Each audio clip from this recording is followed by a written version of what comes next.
Okay, section 4.6, more tangents. This is a continuation of learning what you did about tangents. Looking at number 1, it says in the figure below, RP is tangent to circle Q at R. Find the radius of the circle.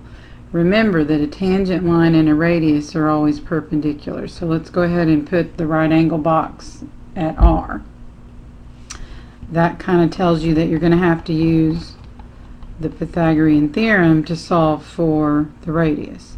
So the leg here, we have one that we don't know. I think I'll call it A.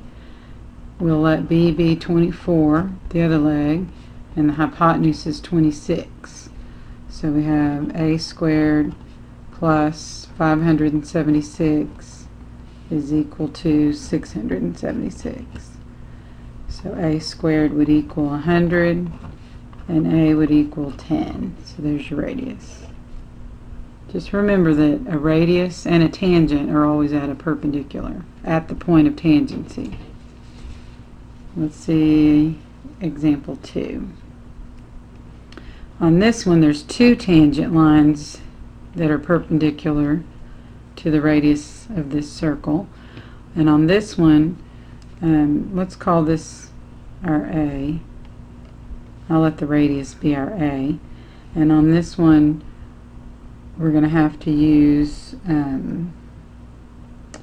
let's see. Oh, see how these two lines, AB and AD, are tangent? That means they're equal. So 2x minus 13, the expression for AB has to equal the length of AD, which is 48. So you're going to add, you're going to add 13 to both sides. We're solving for x. And then we'll divide out our 2. So x would equal 30.5.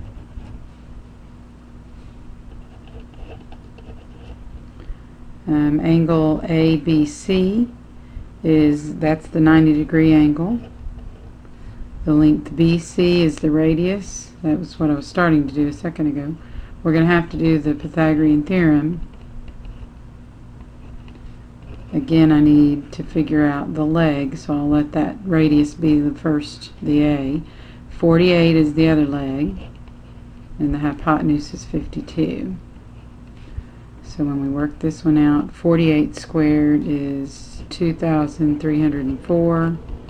52 squared is 2,704. When you subtract 2,304 from 2,704, you'll get 400. When you take the square root of 400, the answer is 20. So that would be the radius, and since BC is a radius, that would be 20. The diameter of the circle would have to be 40 because you would have to double the radius.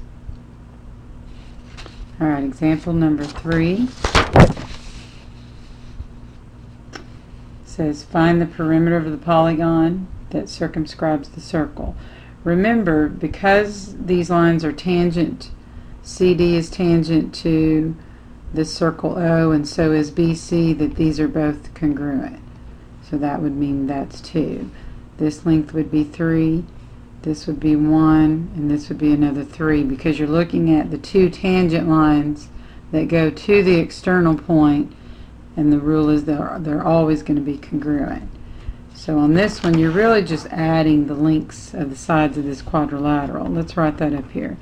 This length would be 5, CE is 5, EG is 4,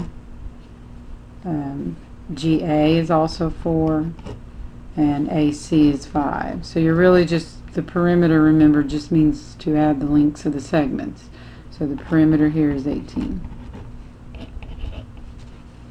I think that's all the notes, so you can go on and work the worksheet.